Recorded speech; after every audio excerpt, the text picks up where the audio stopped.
sepertinya Bang, kalau untuk peta pangan masa Pak Prabowo ini untuk 5 tahun sering-sering unpacking buat kajian-kajian, diskusi terkait tentang pangan di sini Bang. Aspiration leader kan. Jadi pemimpin yang memang lahir dari aspirasi gitu. Jadi dia ngerti nih gerak langkahnya orang, netizen, berapa persentase, dia benar-benar ngerti statistik gitu. Negara mau berhasil ini kan ketika ya kita orang-orang terbaik yang bisa melit ya di setiap tingkatan ya. Nah saya lihat Tapi kita kan tahu ada satu perusahaan yang besar sekali, perusahaan besar sekali dari China dan juga dari Vietnam mau masuk ke Indonesia. Di awalnya gampang, tapi proses eksekusi di bawah tuh banyak masalah.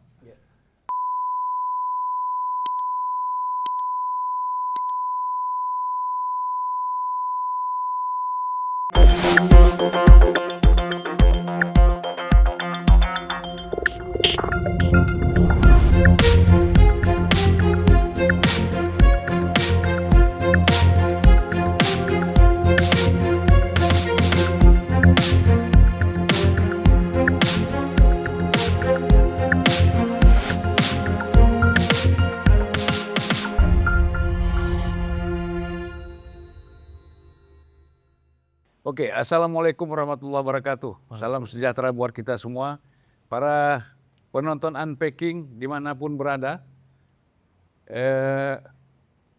Luar biasa, saya hari ini ngobrol-ngobrol dengan kawan-kawan generasi muda, yaitu mereka tergabung dalam Himpunan Pengusaha Muda Indonesia dengan pikiran-pikiran yang menurut saya cukup cemerlang, cerdas, dan bermanfaat untuk kepentingan bangsa dan negara kita. Jadi kalau Anda tidak nonton ini sangat rugi. Karena apa? Ini adalah satu masukan, ide, gagasan yang memang terutama untuk generasi muda, bagaimana cara memulai membangun diri kita, membangun bangsa kita, dan membangun dunia bisnis kita supaya lebih maju lagi. Saya perkenalkan dulu satu persatu. Di sebelah kiri saya ini Bung Anggawira. siapa? Saat ini adalah Sekjen HIPMI, ya, Himpunan Pengusaha Muda Indonesia, DPP ya. Siapa? DPP HIPMI, dan juga sebagai ketua umum Repnas. Siap. Apa nih Repnas dulu apa? Relawan pengusaha Relawan Pengusaha Muda Nasional. Nanti nggak tahu 2029 dukung siapa. Ikut unpacking lah gitu. Kemudian sebelah kanan, paling kanan ini. Nah, ini orang Batak, M. Hadi Nenggolan. Siap. Ketua Satgas Pangan BPP HIPMI. Siapa? Oh, istilahnya bukan DPP, di BPP. Badan Pengurus Dasar. Badan Pengurus Pusat. Karena kita kan badan. Ya, lain Minim. sendiri ya. Kemudian ini belakang. Alvin Kennedy, Ketua Satgas MBG BPP HIPMI. MBG ini berarti Makan begini gratis. waduh, HIPMI bisa diserbu nanti ya. Nah. Kemudian Antoni nggak ada Bang? iya enggak saya baca. Ya. Fatul Nugroho, Siapa? WKU P Bindo. WKU apa nih? Wakil Ketua Umum. Ketua Umum Waduh. Asosiasi. Bingung sekarang ada rubahnya singkatan. Nah, sebelah kanan saya ini Muhammad Sirot, ex Dewan Pakar TKN. Expert udah selesai kayaknya. TKN ini adalah relawan, bukan relawan, Tim kampanye. tim kampanye nasional Prabowo Gibran. Ini perlu dapat perhatian. Harus. Saya tahu betul dia berjuang, capek betul. Walaupun jabatannya di Dewan Pakar, tapi dia seperti operasionalnya dia. Makanya harus dapat dari komisaris. Ya, Dicatat Bang. Alhan Pak Angga dulu di Gibran. Packing nanti ya. Nah, mudah-mudahan Promosi setelah ini ya. setelah kita ngobrol ini tentu ada telepon. Amin. Kita doakan ya. Doakan. Dan kita juga minta doa seluruh para penonton Unpacking Indonesia. Kalau dia jadi komisaris kan perusahaan itu pasti maju. Harus ya Bang ya, harus gitu ya. Membesarkan Danantara ya. Nah, kita ini sebenarnya tidak menentukan apa topik yang kita mau bicarakan. Ya, secara spesifik. Biasanya kan kita tentukan topiknya ABC. Ini tidak, karena kita mau kongko-kongko, mau ngobrol-ngobrol aja tentang Indonesia. Ya. Ya, apalagi ini kan hari kemerdekaan. Yes. Masih hangat kemarin ya. Kemudian ada pidato presiden di istana dan pidato presiden di DPR. Saya kira semua kita sudah mendengar pidato-pidato presiden itu, semangatnya untuk membangun demokratisasi, untuk membangun juga ekonomi ke depan, berbasis pasal 33 Undang-Undang Dasar 45, ya. Di samping itu ada kritik-kritik juga terhadap orang-orang yang memang tidak senang kepada pemerintah, bahkan dianggap ada upaya juga untuk menggagalkan program-program pemerintah. Nah, disinilah kita hadir untuk bicara ini. Tentu yang pertama kita beri kesempatan kepada Ketum Repnas. Silakan, Angga. Ya, makasih Bang Johan dan tentunya Zulfan dengan Bang Julfan. Bang Julfan Lindat, ya. senior dan mentor kita semuanya, dan tentunya pendengar Unpacking dimanapun berada. Pertama kita sama-sama bersyukur Bang, kita telah merayakan 80 tahun Indonesia merdeka, dan ini menjadi momentum ya ke depan untuk 20 tahun lagi kita merayakan 100 tahun, dan harapan kita di 100 tahun itu Presidennya siapa ya 20 tahun lagi? Angga mungkin. jangan buru-buru Bang. Saya kira orang Jawa. Jawa Bang. Wah. Masuk itu Barak. Sur juga barang itu ya kan? Ya, artinya memang seperti yang disampaikan oleh Pak Prabowo dalam pidato kenegaraannya Bang ya di 16 Agustus lalu, semangatnya itu memang semangat berkolaborasi. Kita nggak bisa sendirian ya untuk mencapai Indonesia Emas 2045. Jadi semangatnya harus semangat saling support, tapi tentunya juga saya sepakat ya sebagai anak-anak muda Indonesia tentunya tetap juga harus kritis ya Bang. Kritis dan produktif nih seperti Unpacking ya. Jadi tetap aja kita nggak bisa istilahnya itu kacamata kuda, tapi tetap memberikan suatu hal-hal yang sekiranya memang perlu kita kritisi, perlu kita berikan masukan secara konstruktif, kita juga berikan masukan. Dan memang teman-teman yang hadir pada sore hari ini di studio Unpacking ini kan memang sudah berusaha berkontribusi di bidangnya masing-masing Bang. Nah ini kan kita hadir di sini untuk bagaimana menyampaikan hal-hal yang sekiranya kita berikan apresiasi ya, terutama kalau kita lihat memang kan dari program-program prioritas pemerintah ini kan mengarah bagaimana mengungkit ekonomi dari desa Bang. Nah kalau kita lihat ada Koperasi Merah Putih, ada program makan bergizi gratis. Memang kalau kita lihat memang secara kuantitatif ini program ini sangat besar ya. Tapi kan yang diperlukan itu kan bukan hanya ukuran-ukuran kuantitatif, tapi bagaimana kuantitatif itu bisa bertransformasi menjadi ukuran-ukuran yang kualitatif sehingga bisa dirasakan oleh semua masyarakat kita. Di PR-nya di situ Bang. Dan PR-nya utamanya bagaimana kita juga bisa kuncinya ini kan soal pengelolaan. Pengelolaan itu kan juga berfokusnya lagi pada sumber daya manusia, subjek-subjeknya. Nah, PR-nya bagaimana kita di instrumen teman-teman kita di sini kan rata-rata nih dari networking HIPMI ya bersama-sama agar program-program ini bisa sukses Bang. Nah, kalau bisa sukses pasti dampaknya langsung kepada ekonomi, target pertumbuhan 8% ini ya bisa kita capai kalau semuanya ini bisa terorkestrasi dengan baik. Ya, tapi Pak Prabowo juga itu fokus persoalan membangun kekuatan energi dan pangan ya. Nah, mungkin kalau pangan kan nanti bagian dia nih. Nah, ini energi bagaimana? Kebetulan kan sekarang di PLN. Apa tawa aja. PLN energi. Ya, tentunya ukuran negara maju kan konsumsi energinya Bang ya. Semakin tinggi konsumsi energi daripada suatu negara, pastinya negara itu pasti kan hubungannya dengan industrialisasi. Nah, memang tantangan dari negara kita ini kan negara kepulauan ya. Yang memang menyebabkan cost daripada electricity kita ini boleh dibilang di satu daerah dengan daerah lain ini kan ada handicap, ada timpang. Iya, si timpang lah.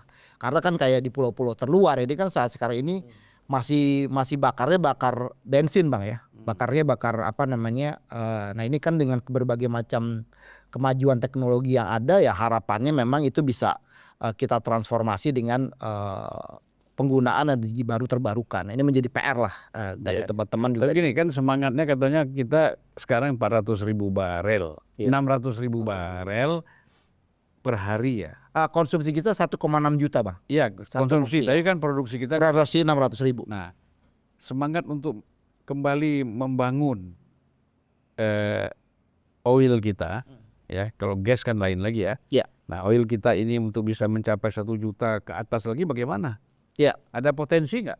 Sebenarnya kalau kita lihat dari trajektori produksi daripada minyak kita sekarang memang sudah di atas daripada APBN bang. Target APBN kita 605.000 barrel per hari, dan sekarang kalau nggak salah update-nya itu kita sudah di kisaran 615.000 barrel per hari.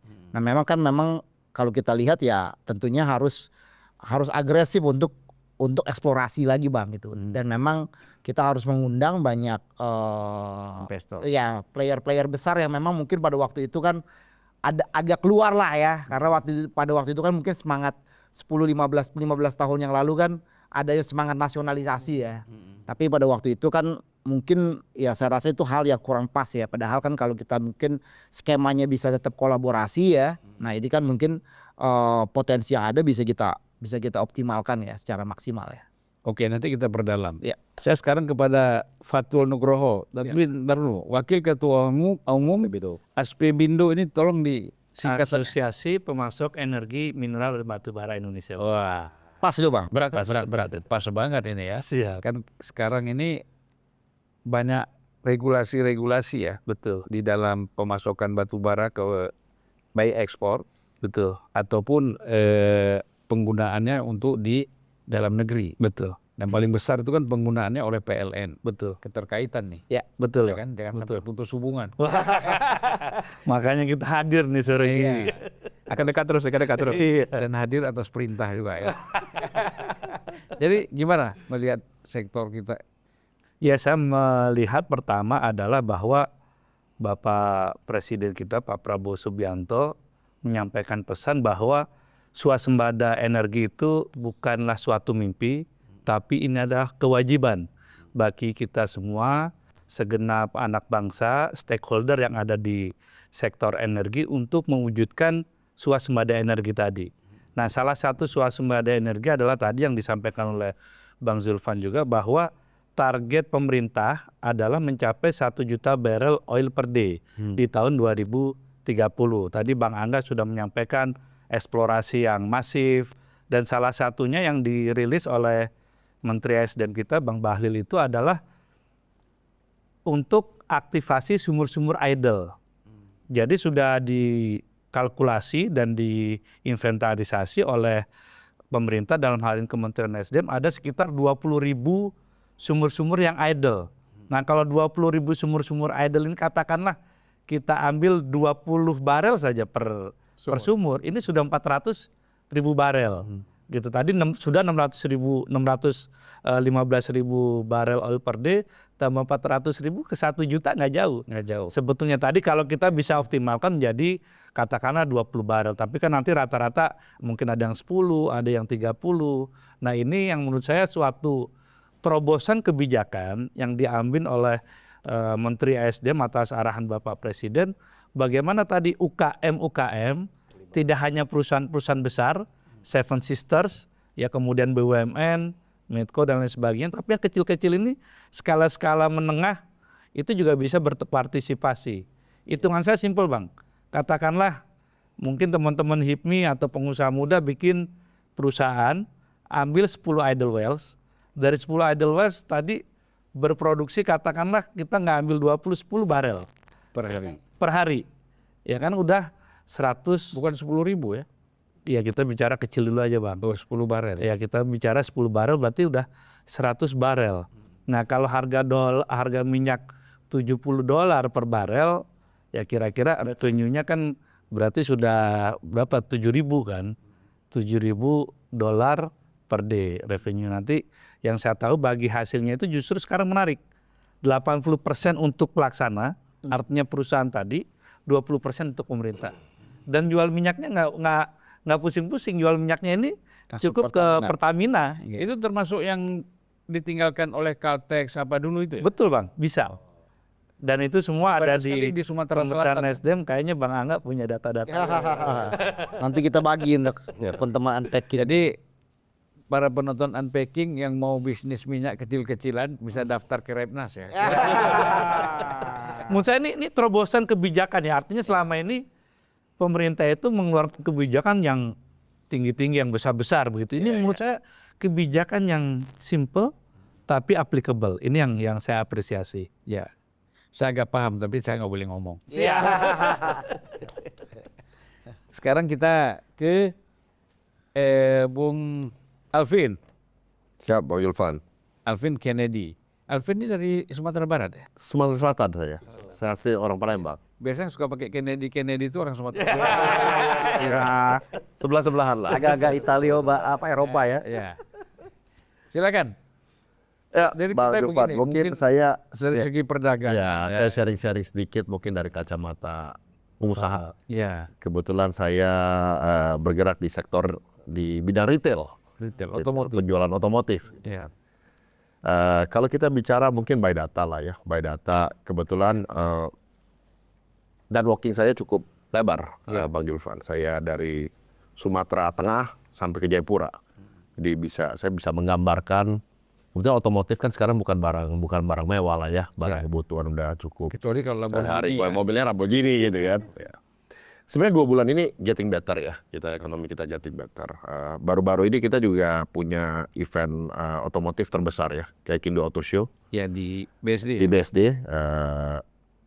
Walaupun jumlah transaksi sedikit menurun, 5% lah dari tahun lalu, tapi industri kita tuh tahun ini tuh sebenarnya dropnya 15%.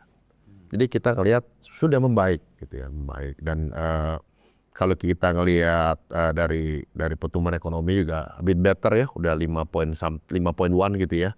Walaupun saya pikir tidak semua sektor sedang baik-baik saja. Lalu kalau dari kacamata kita dari HIPMI dan pengusaha, kita ngelihat apa yang menjadi program Pak Prabowo ini cukup baik ya gitu ya. Dari sektor bawah saya pikir ada namanya makan bergizi gratis. Ini melibatkan sangat besar. Kalau ada 30.000 benar dapur yang bisa kita bangun di tahun ini, 1,5 juta pekerjaan baru. Ya. Ditopang dengan Koperasi Merah Putih. Lalu di sisi industrialisasi, saya pikir hilirisasi sumber daya alam dan juga pangan, saya pikir ini juga sangat penting. Saya pikir ini juga sangat baik ya. 2 program ini saya pikir untuk menuju pertumbuhan Indonesia juga sangat baik. Namun tapi dari kacamata pengusaha, saya pikir tentu ada beberapa hal yang pemerintah harus mungkin bisa dioptimalkan ataupun lebih diimprove lah ya. Yang pertama dari kacamata kami adalah bagaimana pemerintah menjaga stabilitas isu-isu gitu ya. Karena zaman sekarang kan zaman apapun cepat viral gitu, gitu kan. Salah omong sedikit gitu kan. Jadi pemerintah harus cepat tangkap gitu ya, tanggap. Kadang-kadang ada orang-orang yang melontarkan isu yang kadang-kadang nggak perlu lah, yang tadi kita bahas tadi di bawah gitu kan. Ini yang membuat kadang-kadang investor merasa tidak nyaman. Jadi ada hal-hal komunikasi saya pikir bisa diperbaiki. Dan yang kedua adalah saya pikir kita juga berharap pemerintah itu sekarang itu punya keberpihakan, Bang Julfan. Saya ngelihatnya 3 hal yang pemerintah harus benar-benar punya keberpihakan. Jadi tidak bisa netral-netral aja gitu ya, baik di dunia usaha pun. Yang pertama adalah tentu sektor-sektor strategis. Yang kedua adalah terhadap pengusaha lokal. Saya melihat ada salah satu contoh saya ambil yang saya kurang setuju dari sisi pengusaha adalah sekarang kalau kita ngelihat PMA itu cukup 10 miliar, Bang Julfan. Menurut saya kalau 10 miliar itu masih masuk kategori UMKM gitu kan. Apakah perlu PMA masuk ke Indonesia dengan sektor UMKM? UMKM kita banyak kok, 50.000. Modal 10 miliar rupiah. 10 miliar rupiah udah bisa PMA. 10 miliar US boleh ya. Ya minimal 100 M lah. Mungkin yang kalau 10 miliar tuh dia harus dulu kalau kayak sekarang kan yang multi finance ya. Kalau asing mau masuk harus punya mitra lokal 15%. Mungkin seperti itu sehingga pengusaha lokal tuh terlibat gitu. Dan kelihatan tidak serius ya kalau hanya 10 miliar ya. Oh ya. Dan jumlah PMA kita sangat banyak dan seperti coba-coba jadi. Ya, seperti coba-coba Bang Julfat. 10 miliar itu kan ya Nggak sampai 1 juta dolar. $1. Ya. Makanya 800 ribu dolar. buat pengusaha-pengusaha besar itu kan hanya sekali ke Las Vegas saja. Iya. Dan ketiga saya pikir tentu pemerintah juga harus keberpihakan kepada di bidang saya pikir industri-industri yang terdampak daripada kebijakan pemerintah. Seperti kemarin kita lihat kebijakan antara negosiasi kita dengan US. Saya pikir kan politik global ini sekarang kan uncertain ya, cepat sekali changingnya. Kalau pemerintah kita harus beradaptasi, saya setuju. Tapi kan dengan adaptasinya kita mungkin akan banyak sektor-sektor yang bersinggungan langsung gitu ya. Nah ini pemerintah saya pikir harus hadir dan harus cepat aware gitu ya untuk melindungi sektor-sektor yang terdampak langsung daripada kebijakan-kebijakan yang diambil karena sektor-sektor geopolitik. Tapi overall kami dari sisi kacamata pengusaha, kita yakin program-program pemerintah ini bagus. Tinggal bagaimana mengeksekusinya gitu ya. Mudah-mudahan ini bisa dieksekusi dan bagus. Juga ada Danantara, tadi kan lobby-lobby internasional saya pikir ini bagus. Tinggal bagaimana eksekusinya dan cara mengkomunikasikannya harus lebih baik lagi. Lebih baik lagi Anda. Ya kalau dari segi otomotif bagaimana perkembangannya? Ya kita harus akuin bahwa tahun ini kita terdampak cukup banyak, 15%. Cukup tough buat kami ya, cukup tough buat kami. Dan ada satu pukulan cukup telak sebenarnya buat Indonesia. Bahwa bulan kemarin, kita tuh pertama kali dalam sejarah kalah dengan Malaysia. Oh apa? Domestic market. Kita nggak pernah kalah sama Malaysia. Tapi Malaysia keep growing. Dan kita Jual mobilnya. jual mobil domestic market, dan kita bulan lalu Lalu kalah kita lebih besar ya, penduduk ya 10 kali lipat. jauh. Dan memang kan di awal-awal kita melihat, saya cukup senang sebagai pengusaha otomotif ya. Saya lihat kan Pak Prabowo cukup concern ya untuk membangun ekosistem otomotif di Indonesia, terutama karena kita punya nikel kan. Gitu kan, kita punya nikel. Kita waktu itu berharap kita menjadi produsen otomotif EV terbesar Asia Tenggara, dan kita punya potensinya, sangat punya potensi, dan industri otomotif itu turunnya sangat banyak Bang Julfat. Spare partnya macam-macam. Jadi satu mobil tuh komponen spare partnya ada 30.000, 40.000. Berbeda dengan motorcycle ya. Motorcycle tuh komponennya ada ratusan. Tapi kalau mobil tuh komponennya banyak dan melibatkan sebenarnya banyak ya turunan UMKM-nya ya. Jadi saya pikir ini sebenarnya bagus. Tapi pemerintah harus hands on ya. Karena beberapa seperti banyak kebijakan-kebijakan, oke lah di pusat kebijakan bagus seperti subsidi PPNBM dan lain. Tapi agak kontras tahun ini tuh ada pajak baru di setiap provinsi, namanya pajak option. Ini ya, walaupun implementasinya itu wewenangnya di masing-masing provinsi, ada yang naik, ada yang tidak. Gitu ya. Tapi ini kan jadi pro kontra. Di saat kita untuk industri otomotif turun, pemerintah pusat memberikan insentif, tapi pemerintah daerah melakukan tambahan pajak. Tapi Sumsel enggak. Kita sudah ngobrol Pak. Tuh Sumsel duko tidak naik. Sumsel. Sumut gimana? Apa?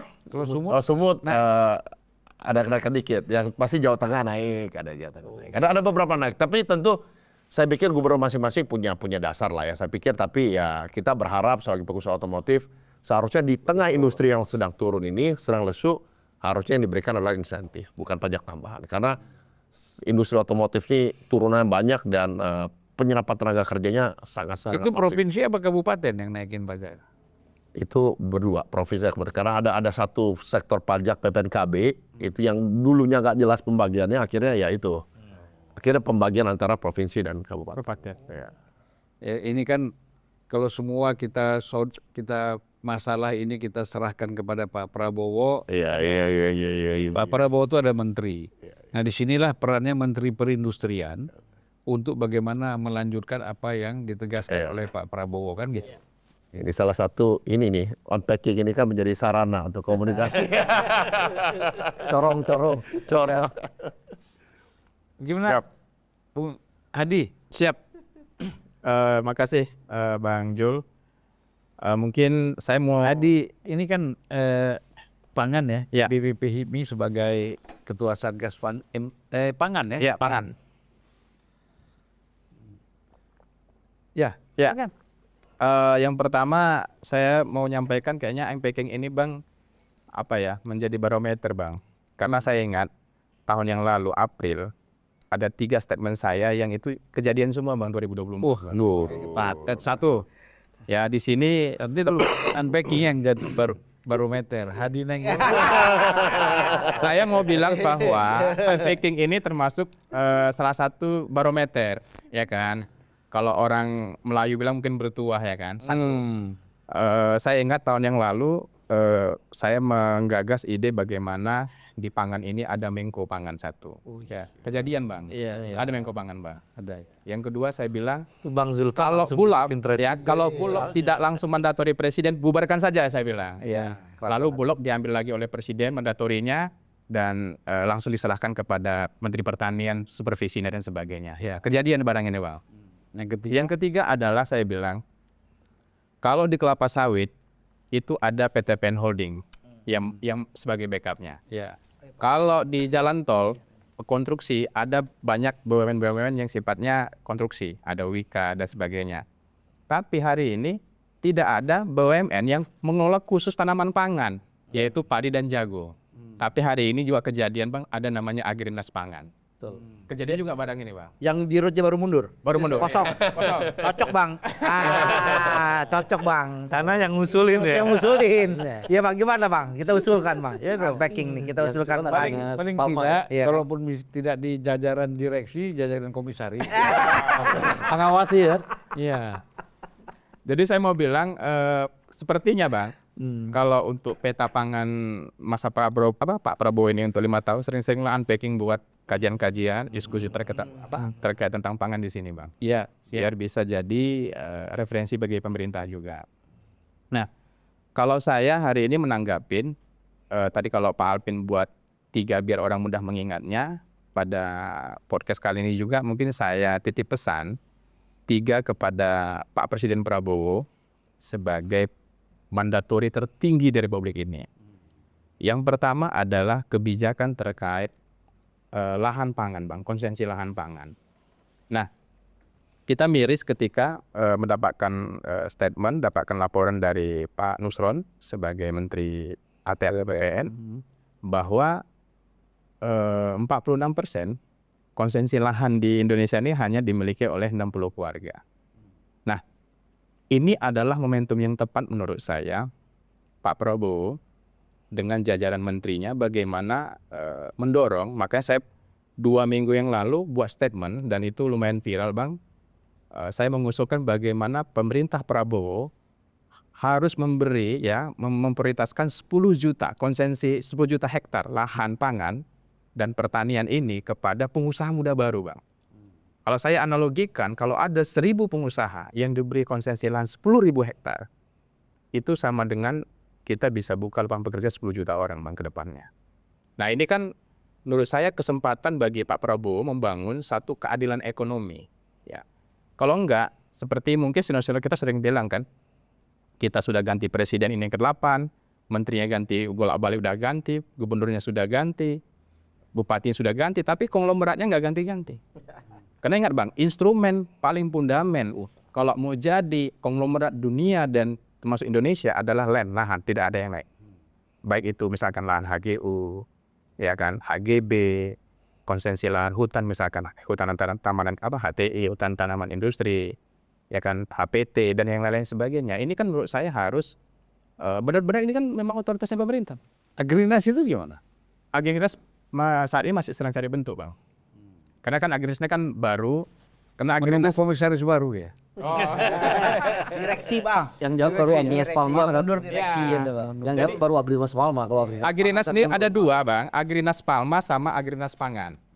Agrinas Palma ini adalah semacam semacam bayi baru yang diinginkan Pak Prabowo untuk sebagai kompetisi positifnya terhadap BUMN Holding.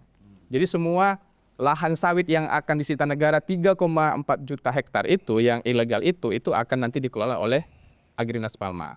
Sedangkan tanaman pangannya, padi, jagung, dan berikut yang berhubung sama pangan ada 9 komoditi plus 3 itu di bawah Agrinas Pangan. Holdingnya apa? Holdingnya tetap masuk dalam kategori adalah di Nusantara ya? Nusantara. Nusantara. Nusantara. Keren ya.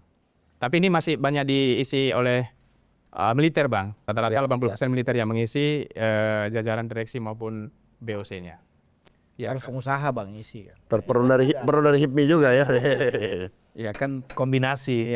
kombinasi lah antara TNI dengan, saya kalau serem kalau pakai istilah militer. Antara TNI dengan pengusaha. Iya. Ya bisa misalnya kan kolaborasi HIPMI misalnya dengan TNI untuk membangun ini kan itu bisa saya kira kan. Karena HIPMI ini kan punya jaringan juga yang begitu luas. Ya, lengkap, Bang. Semua di provinsi dan kabupaten kota.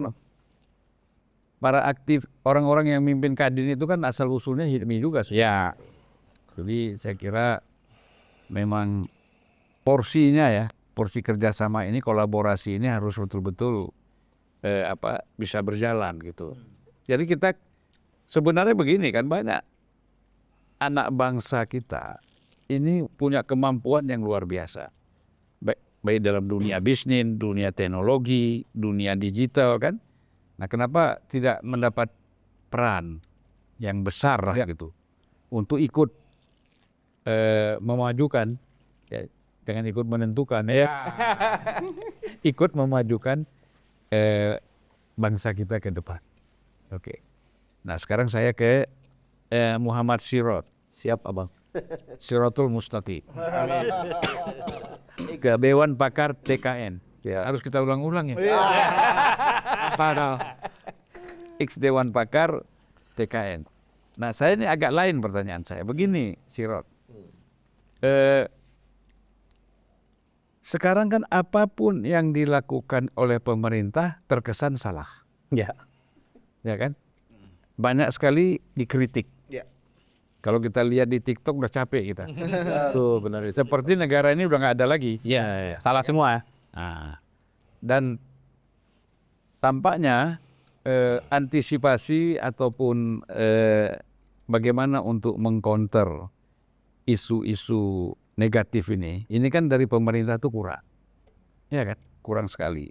Sehingga kita disuguhi berita-berita yang ya kita nggak tahu benar atau enggak, tapi kalau saya persepsi saya kayak agak berbau hoax ini. Kan gitu. Nah, kan Sirot ini kan sebagai pengamat media sosial juga. Ya. Nah, bagaimana cara misalnya pemerintah untuk mengcounter ini? Apa yang harus dilakukan? Oke. Ini berat nih bang pertanyaan, tapi coba saya saya analisa.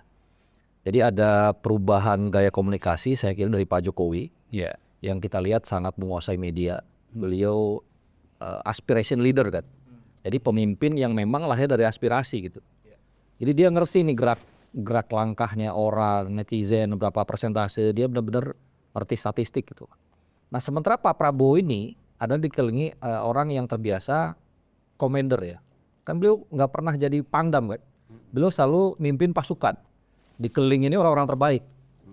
Jadi satu tugas precise gitu, dia makin ke atas dan dia jarang quote and quote menganalisa sosial politik secara ini ya di awal. Tapi setelah beliau membangun Gerindra tentu ada perbedaan.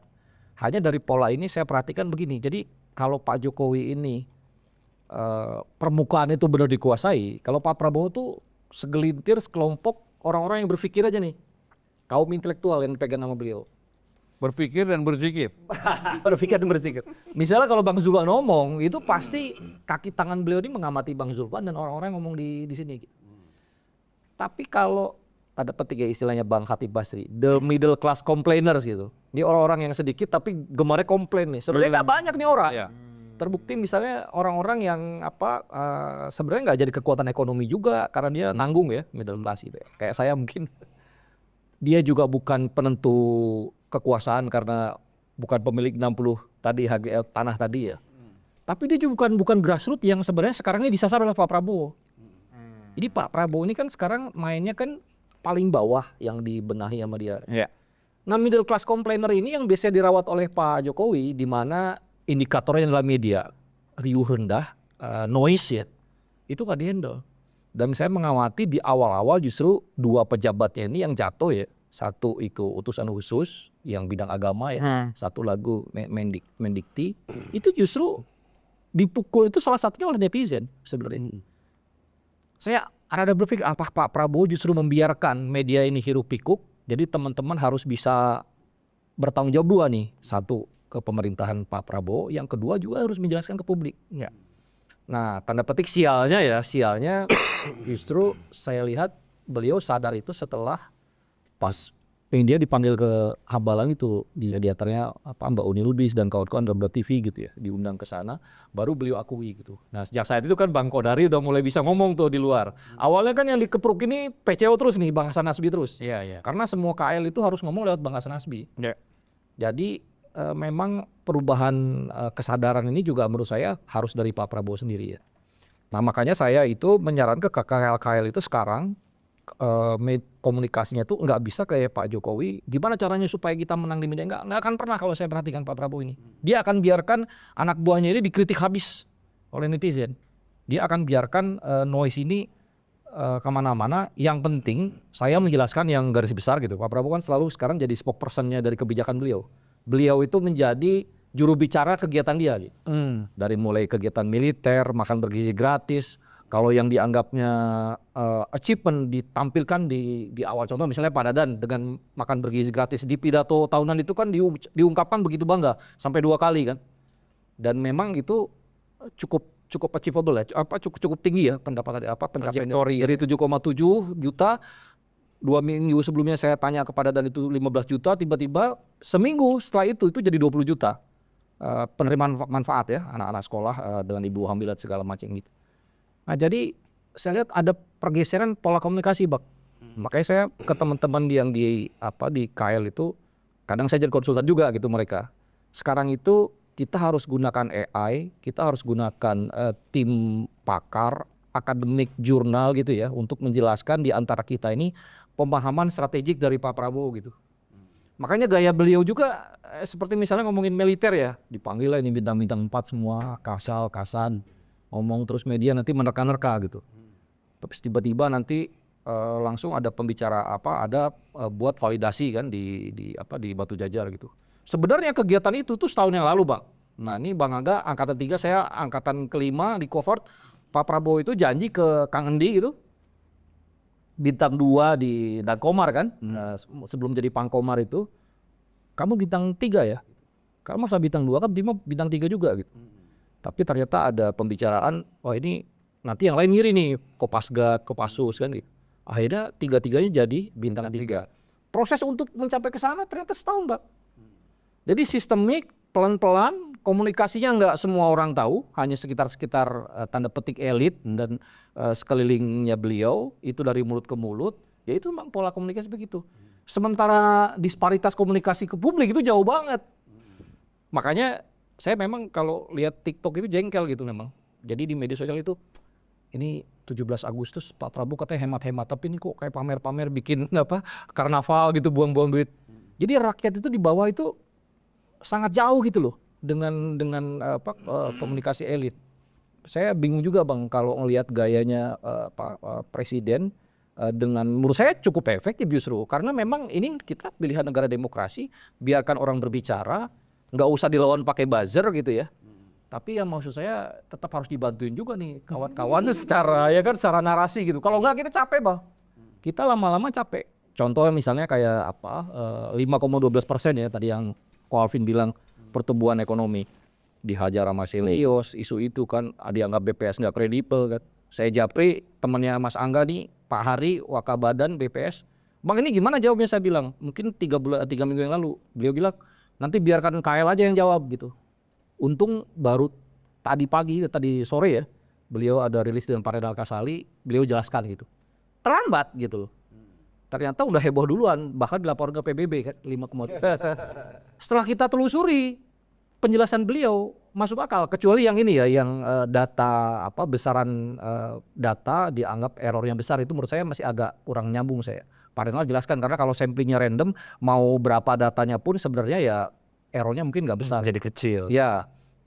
Tapi penjelasan beliau itu menjelaskan ternyata pertumbuhan kita 5,12 itu ya rasional. Jadi ada beberapa faktor-faktor pertumbuhan seperti investasi dalam negeri ya.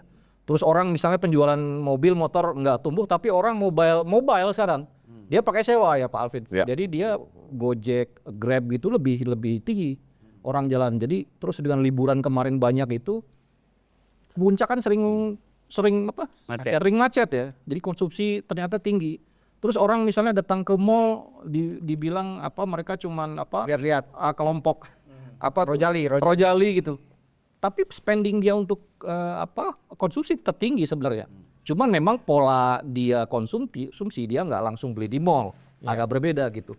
Jadi bisa dijelaskan tuh oleh Bang Hari. Cuman terlambat itu udah berapa minggu ribut dulu gitu, baru muncul. Jadi abang-abang kita yang di KL juga bang agak segan Mbak untuk ikut turun. Nah sekarang saya agak senang nih, udah mulai gitu. Yang pertama ya dulu yang kejadian Bang Hasan Hasbi itu kan. Nah karena Bang Hasan mau mundur terus nggak jadi. Sekarang kan Bang Kodari itu senang saya lihat. Karena apa? Ya harusnya begitu pemerintah gitu. Karena nggak mungkin kebijakan itu benar, tapi komunikasinya kita kalah gitu. Itu mungkin Bang kalau dari saya. Ya jadi memang kan sebenarnya di dalam pemerintahan ini orang-orang yang bisa bicara dan bisa menjelaskan persoalan-persoalan yang dikritik oleh netizen dan terlepas dulu lah dari soal hoax atau tidak. Iya. Ya, kita lepaskan dulu dari situ. Ada kan orang seperti Fahri Hamzah. Iya. Ada di samping Hasan Nasbi ya, tentu ada Kodari. Iya. Ada banyak lagi yang sebenarnya bisa menjelaskan. Nah persoalannya mereka ini kan nggak bisa out of the box. Karena sudah ada dalam sistem. Olah-olah kalau Fahri Hamzah tuh jangan ngomong soal politik lah, jangan ngomong soal situasi ekonomi secara keseluruhan atau sosial. Dia kan bicara perumahan aja. Iya sekarang gitu. Nah sementara kan dia wamen. Iya. Mau bicara perumahan pun nggak bisa, ada menterinya. Ada pas ngomong beda lagi sekarang. lagi. Ya kan, begitu juga misalnya Kodari. Jadi memang harus lepas saja. Iya. Oke, posisi mereka sebagai wamen, tapi mereka ini punya potensi yang real untuk bisa menjelaskan kepada masyarakat persoalan-persoalan yang sebenarnya Lagi happening lah di publik. Dan kebetulan koalisi pemerintah tidak bisa menjelaskan yang ada di DPR gitu loh, ya kan? Karena sibuk, karena nggak tahu, nggak mampu atau apa kita nggak tahu ya, gitu. Nah, Angga mungkin mau mengomentari ya persoalan-persoalan banyak hal di negara kita. Saya kira kita kasih kebebasan lah mau ngomong apa aja. Kita ikut selesai. Nah, intinya kan sekarang kan dieksekusi ya Bang ya. PR-nya kan memang dieksekusi. Ya, implementasi ya. Ya, eksekusi artinya Pak Prabowo ini kan udah punya konsep ya. Konsepnya sebenarnya udah clear ya. Udah clear. Nah, tinggal kan tadi mencari champion kan Itu. di masing-masing polisi kebijakannya gitu Bang. Nah, ini kan tantangannya kan. Dan nggak mudah ya Bang ya. Karena kan memang setelah sekian lama kan merit sistem yang ada di negara kita ini kan boleh dibilang tidak terbangun dengan cukup baik ya. Setuju. Dari sistem. Merit sistem kan intinya kan negara mau berhasil ini kan ketika ya kita orang-orang terbaik yang bisa melit ya di setiap tingkatan ya. Nah saya lihat dalam 1 tahun menuju 1 tahun ini kan ya tentunya Pak Prabowo sudah memberikan tugas dan saya yakin pada waktunya beliau akan mengevaluasi Bang ya.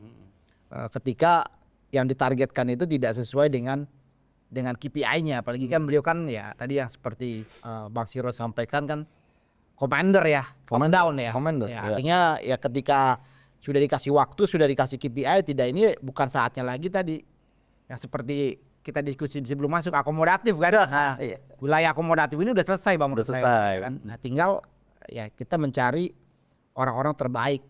Ya, Khususnya bentuk kolaborasi juga kan di era sekarang itu tetap aja tadi apa namanya kolaborasi ya antara berbagai stakeholder yang ada.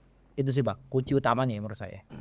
Ya, Bu Fatul, ya ini kan kita melihat begini, kita kan udah lama sekali ini ada slogan atau moto lah kita bilang the right man and the right place. Yes. Kan gitu. Yes. Itu kan selalu kita begitu. Nah mungkin orang-orang yang ada ini itu orang-orang the right man. Tapi tempatnya bisa salah, the wrong place. Ya kan? Nah, kenapa saya katakan memang latar belakangnya mereka kadang-kadang tidak connect dengan tugas yang diberikan. Jelas itu ya kan, ada beberapa gitu ya. Misalnya orang tidak punya pengalaman dalam dunia trading, perdagangan, ya kan? Secara historis dia juga tidak banyak terlibat di dalam dunia bisnis.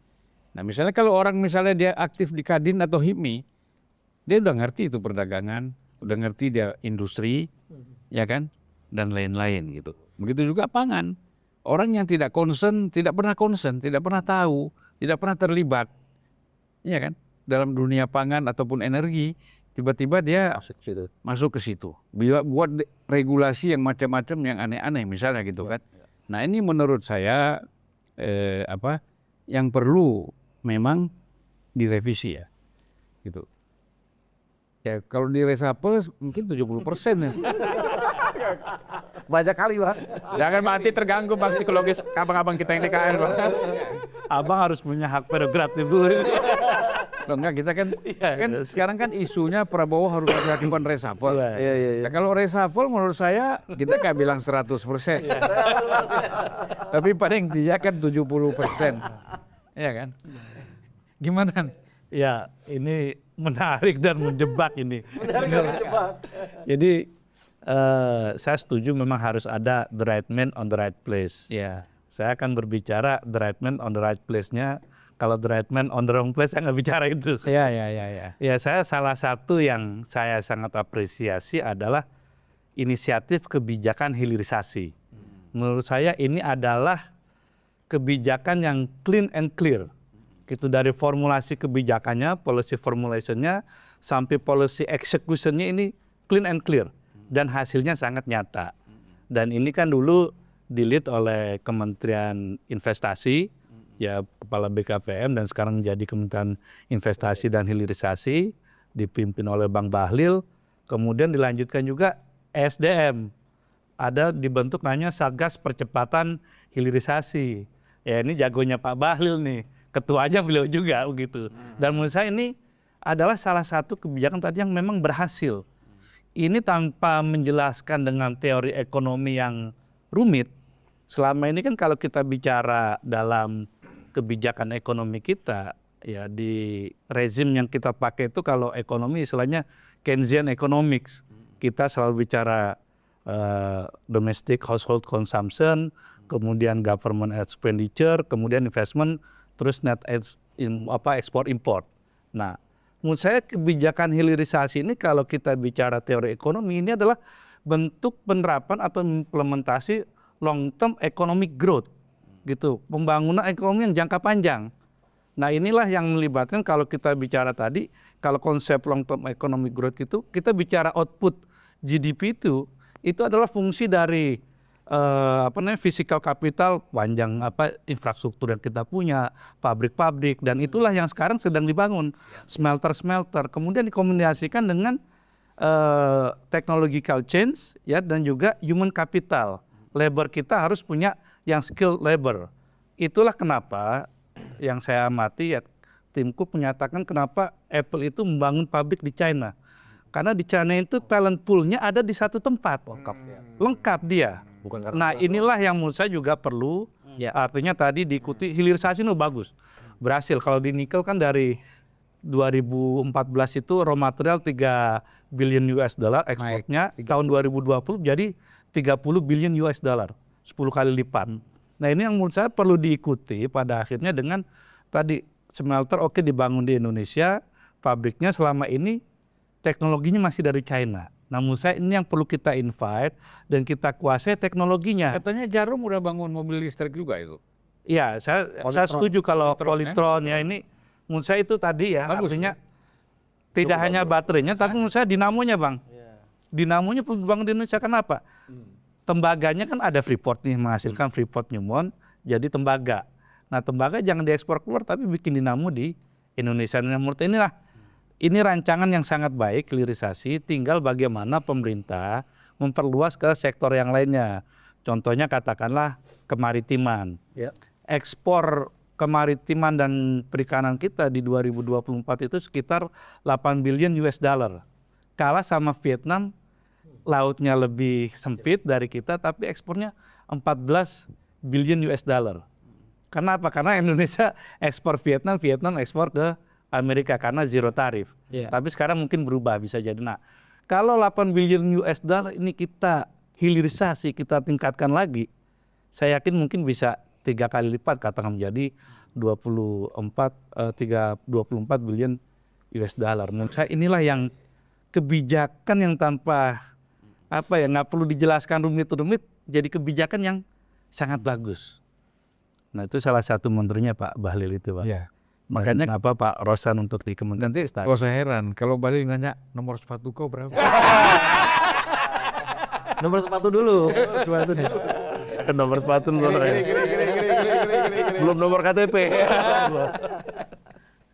Ya, Anthony gimana? Ini Alvin. Alvin kok Anthony. Alvin Kennedy.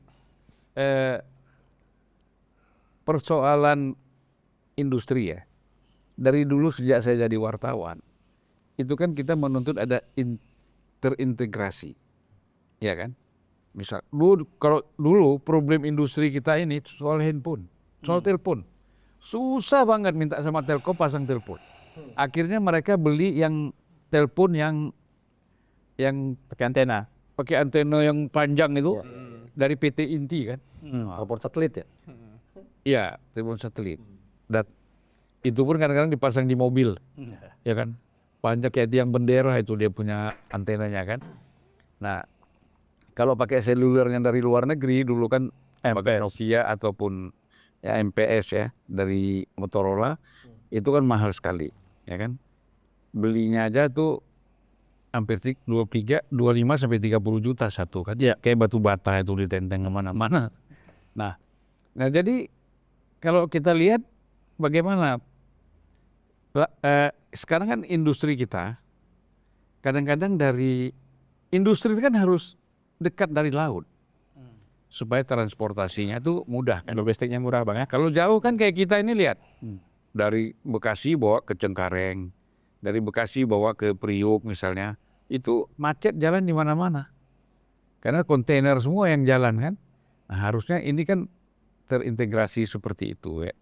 Ya tentu banyak lagi persoalan-persoalan industri ini, persoalan listriknya, gasnya, persoalan infrastrukturnya, dan macam-macam. Nah ini kalau Alvin melihat apa sih yang harus dibuat? Saya kan pernah tuh sama Pak Hamzah, saya ke Huawei ya, di Guangzhou. Itu saya kagum bener lihat. Mungkin luasnya itu hampir 5 kali Senayan. Itu komplek Huawei itu, ya kan? Mereka khusus misalnya tempat untuk mempublish produk itu besar sekali. Kemudian ada lagi macam-macam lah gedung-gedung itu di sana luas sekali. Nah itu Huawei itu. Ya mungkin kan yang lain seperti itu juga. Nah ini bagaimana kita kan merindukan ini Indonesia seperti ini Alvin. Kalau dari kacamata saya Bang Julfan ya, kita harus tahu dulu Indonesia ini sebenarnya seksi sekali. Kita negara nomor 4 dengan populasi terbanyak di dunia. Ya. Walaupun mungkin gapnya cukup jauh, tapi kita nomor 4. Ya nomor 4. 280 juta mungkin ya, 280 juta. Dan kita punya demografi yang rata-rata anak muda. Iya. Angkatan kerja produktif. Ini yang menjadi sebenarnya kita seksi banget. Nah tapi kita juga harus sadar, kita punya beberapa kelemahan. Ya, ini hasil survei beberapa tahun lalu, kalau misalnya 2 tahun yang lalu adalah infrastruktur nomor 1. Iya. Kemudian adalah regulasi nomor 2. Salah satunya juga perizinan dan regulasi lah. Ketiga adalah tenaga kerja yang kita punya produktivitas rendah. Dan keempat, suka tidak suka ada namanya pungli. Iya. Ini mungkin 4 yang saya menurut saya paling penting diantara mungkin ada beberapa waktu itu survei ya. Iya. Dan kebetulan terakhir saya juga ini sebenarnya bisa dipakai bahasa lain itu sumut. ya sorry apa? Sumut. Semua urusan lewat Bang Kun. Semua urusan Kita dong Medan. Iya. Nah, saya ngelihatnya Ini Bang Julfan. hubungannya dengan Bobby ya. Iya. empat hal Agak ini. sebelum ya podcast ini ya. Pada hal ini ya memang pemerintah harus sangat fokus ya. Tapi kalau infrastruktur kalau kita lihat kan sudah banyak dibenahin. Sebenarnya semua sektor itu sudah benahin. Perizinan sekarang semenjak dari BKPM sudah banyak dibenahin. Ya, ada satu pintu. Sudah banyak pembenahan. Dari kalau bicara industrialisasi sebenarnya saya pikir pemerintah sudah melakukan. KEK di Batam, di Batang yang baru. Cuma permasalahannya menurut saya quote and quote kebetulan Bang Julvan, saya nggak bisa bicara brandnya, tapi saya itu cukup terlibat dengan beberapa perusahaan besar China yang pada saat ini untuk memutuskan masuk ke Indonesia, investasinya pakai skim apa. Dan mungkin mereka mengkategorikan Indonesia itu oke, secara potensial very sexy. Tapi a bit ada uncertainty di dalam kebijakan-kebijakan. Apa kepastian hukum atau apa yang menjadi kira-kira? Ya mungkin seperti itulah, jadi seperti itu. Jadi ini yang menurut saya 4 poin ini yang memang permintaan, walaupun menurut saya sudah banyak pembenahan, justru sudah banyak sekali pembenahan. Kalau enggak kan yang lain enggak masuk. Tapi beberapa dari mereka juga ada yang masih timbang-timbang, akhirnya lama gitu kan. Ya, artinya kita berkompetisi juga Berkompetisi dengan dengan negara lain. Contoh ya yang sangat kita cukup terpukul itu kan dengan Vietnam. Vietnam jelas. Vietnam ya gitu ya. Tapi ya kita nggak bisa bandingin Vietnam karena kita bentuknya beda size gitu. negara Ya juga gitu kan. beda. Mereka kan Sistem politik mereka tuh kan komunis, kita republik gitu kan. Kita nggak bisa apple to apple juga. Tapi saya pikir apa yang dilakukan pemerintah sudah bagus. Tapi menurut saya dengan ada Satgas Hilirisasi dan juga BKPM, mungkin dari kacamata saya melihat bahwa kalau perusahaan itu inilah dibagi saya sebelnya seperti apa. Kalau perusahaan besar menurut saya memang harus ada orang dedicated kali yang ngawal. Saya nggak bicara 1-2 brand, tapi kita kan tahu ada satu perusahaan yang besar sekali, perusahaan besar sekali dari China dan juga dari Vietnam mau masuk ke Indonesia. Di awalnya gampang, tapi proses eksekusinya di bawah tuh banyak masalah. Itu yang saya pikir perlu mungkin dedicated orang kali ya, benar-benar dikawal. Tapi kalau size perusahaannya nggak terlalu besar, mungkin satu orang ini bisa mengawal 10 mungkin. Tapi kalau besar, taruh satu benar-benar gitu loh, untuk mengawal sampai ini ya, selesai. Jadi PSI-nya ya. ya PIC-nya. Jadi mungkin nantinya dari luar negeri juga mereka akan lihat, oh ternyata Indonesia very concern gitu. Dikawal benar gitu kan. Jangan sampai kita lihat di depannya, sekarang depannya sangat-sangat bagus, perizinan ngurus-ngurus gampang. Kita lihat. Cuma eksekusi di bawahnya ini sekarang kita lihat beberapa masih ada kendala. Nah saran saya mungkin saya melihatnya dari kacamata saya sih itu, ya Bang Julvan ya. Mungkin saran saya sih mungkin BKPM udah baik, tapi mungkin bisa lebih baik lagi memang menaruh dedicated PIC per project. Kalau besar satu orang, tapi kalau misalnya ya kelas B mungkin satu orang untuk 10 project mungkin. Jadi benar-benar langsung kawal, lapor gitu. Apa permasalahan sehingga smooth lah gitu ya, smooth di lapangan gitu ya. Ya. Karena kan memang baik lagi ya banyak ya di lapangan itu kan banyak hal lah yang ya AMDAL dan lain-lain. Kita tidak pungkirin juga kadang-kadang perusahaan asing ini mau gampang juga gitu kan. Tapi benar-benar harus ada yang dedicated untuk awal. Senior saya. Ini terkait ini Bang mau nambahin sedikit ya Alvin, karena ada regulasi yang baru ya, mangga di undang-undang Perpres berapa gitu. Jadi sekarang ada waktu tunggu 40 hari Pak Alvin. Iya. Kalau misalnya ini kan dari OSS nih, BKPM ini diberes keluar izinnya, terus ke kementerian lembaga terkait ditunggu 40 hari. Kalau dia tidak ada tanggapan itu otomatis Urus BKPM. langsung BKPM. Ya, BKPM menghandle. Tapi saya kritis itu. Jadi ada klausul. Kalau ada respon dari KL, Dibalikin lagi. Dibalikin lagi. Nah, itu repot. gue kalau dari Balik. Evaluasi. kementerian lembaga terkait, misalnya saya dari KLH ya, saya iseng aja, ya udah masih ada ada jangka 40 hari. Pas hari 39 saya kirim dong upload dokumen. Oh ya ini kami keberatan. Kurang 39 ini. hari udah ada tanggapan dong. Tambah lagi deh 40 hari. Oh, iya. Jadi menurut saya ini masih ada gray area-nya gitu loh. Harusnya ditegesin aja kalau begitu ya sudah, pokoknya KL-nya karena terlambat responnya. Ikutin investasi dulu. Kita lagi butuh investasi, benar kan ya Pak Aldo? Bagus tuh. Saya setuju Bang, artinya dengan usul tadi ya. Artinya ada semacam kalau di pajak account representatif. Ya, Jadi gimana Pak? Kan pajak kan dikejar nih. Kapan kita setoran? Nah, kalau bisa maksud saya gini. Katakan kita ngurus perizinan, katakanlah saya banyak di pertambangan ngurus IUP katakanlah. Nah untuk ngurus IUP kalau bisa ada semacam akhirnya kapan nih Pak Bapak bisa produksi? Kapan AMDALnya bisa selesai? Namun saya apa kekurangannya sehingga bisa dijembatani? Namun saya ini yang perlu artinya ease of doing business kita emang masih jadi tantangan. Kita ini kan masih peringkat 73 dunia ya. Malaysia tuh 40-an, kalau Singapura kita jangan bicara deh. Top 5 udah. Nah ini menurut saya menjadi tantangan kita. Kalau dibedah lagi, diklik di World Bank itu, ease of doing business kita. Untuk urusan start to do business, itu peringkat 140-an Bang. Jadi susah buat mulai bisnis usaha ini yang jadi tantangan. Harus terobos itu. Jangan cuma nunggu duit masuk kan, kapan mereka menghasilkan. Itu Ini dikejar nih kita Bang. Saya rasa dari podcast ini kita bisa Kalkulasi ya keluarkan rekomendasi juga Bang. Kan kalau saya ingat sejarah dulu itu kan pernah ada case pas zamannya Pak Harto itu kan. Bea cukai ini kan di outsourcing Bang. SPS. Kayak ke lembaga lain kan. Nah ini juga bisa ada metodologi kalau kita lihat ya ketika handicapnya di birokrat itu lambat ya bisa aja di kita urusan Ada PIP perizinan dengan KPI seperti ini. Mungkin kalau sekarang kan udah ada Sukovindo atau apa misal Bang ya. Nah kita adakan suatu ya semacam partnership gitu Bang. Kemitraan dengan lembaga tersebut gitu ya untuk pengurusan tadi, pendampingan pendampingan investasi. Karena kan kalau misalnya kayak di Sukovindo misalnya gitu ya, itu kan knowledge-nya kan mereka kan bidangnya banyak gitu loh. Sedangkan kalau kita lihat KL itu kan keahliannya kan sendiri-sendiri gitu loh. Nah ini harus ada yang menjahit seperti ini Bang. Ini saya rasa ini salah satu terobosan ya yang kita bisa lakukan karena seperti saya ingat ya ketika zaman Pak Bahlil pada waktu itu jadi Menteri Investasi, beliau kan awalnya sempat ragu-ragu juga Bang, ketika mendapat amanah menjadi Kepala BKPM kan, karena bahasa Inggrisnya nggak bisa kan beliau kan. Tapi Pak Jokowi bilang ke Bang Bahlil, Dinda, persoalan investasi ini bukan di luar negeri, persoalan investasi itu ada di dalam negeri. Jadi nggak ada soal kendala bahasa gitu loh, istilah orang nggak perlu kita promote, orang juga mau coming ke sini, cuman problemnya tadi eksekusinya tadi ya.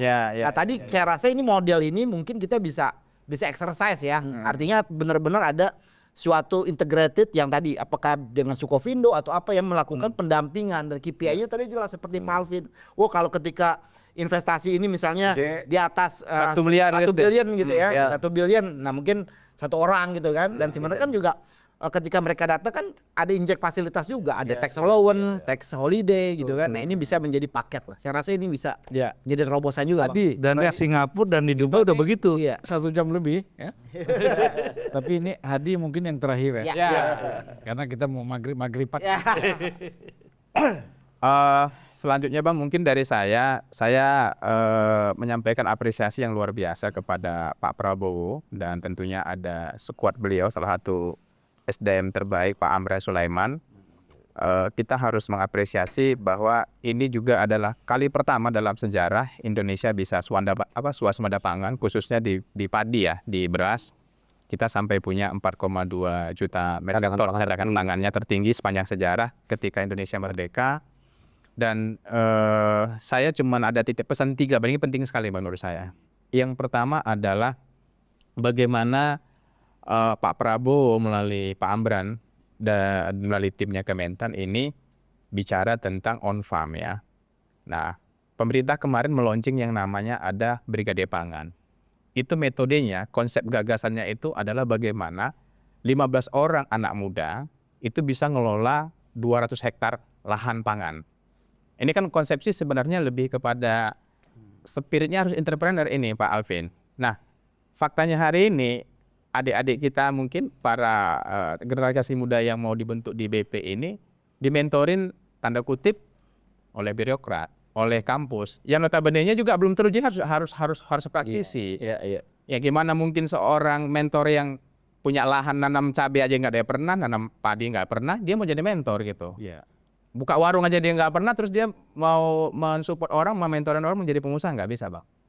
Jadi saya saran ini bagaimana melibatkan dan kita HIPMI sangat siap untuk terlibat aktif bagaimana mendorong korporasi pertanian dengan melahirkan entrepreneur baru dari desa. Yang konsepnya adalah bagaimana kita OKD swadaya pangan. Yang kedua adalah Indonesia sudah unggul dalam bidang CPO, ya, dan kita bersyukur sawit kita adalah nomor 1 dunia.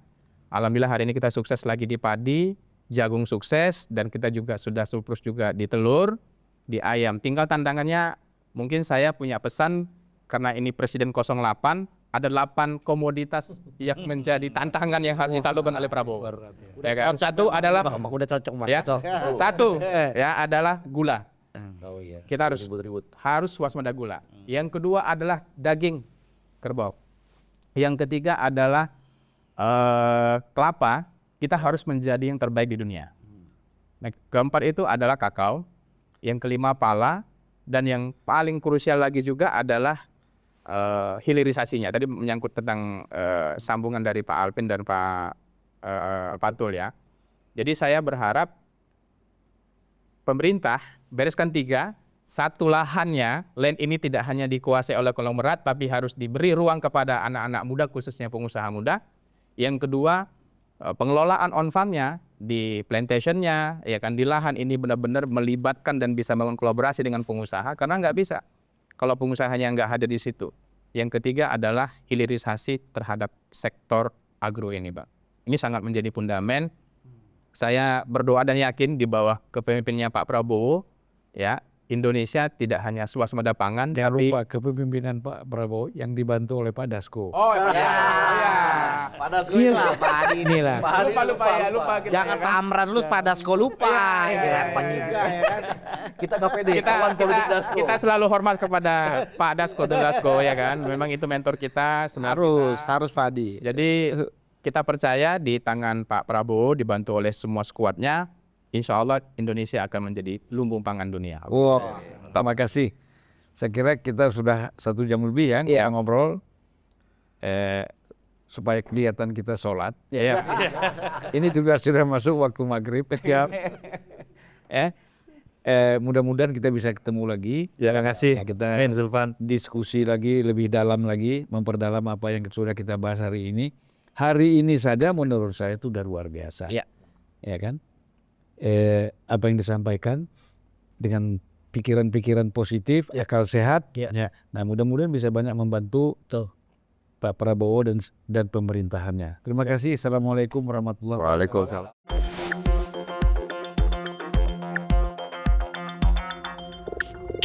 Waalaikumsalam.